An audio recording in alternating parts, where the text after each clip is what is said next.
இந்த மாதிரி டெக்ஸ்ட் நம்பர்ஸ்ங்கிற மாதிரி ஷஃபிள் ஆகிருக்கிற டேட்டாலேருந்து டெக்ஸ்ட் தனியாக நம்பர்ஸ் தனியாக குயிக்காக எப்படி காப்பி பண்ணலாங்கிறத இப்போ பார்க்க போகிறோம்.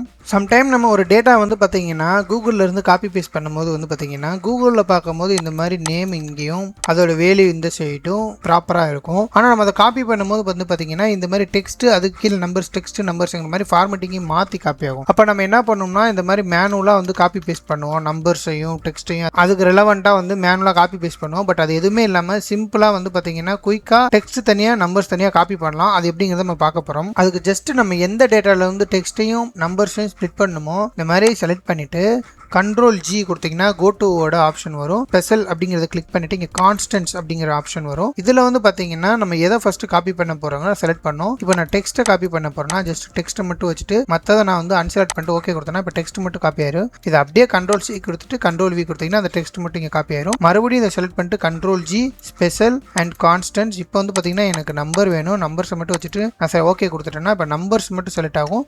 ஜஸ்ட் காப்பி பண்ணிட்டு Ctrl+V கொடுத்துட்டோம்னா அவ்வளோதான், சிம்பிள்.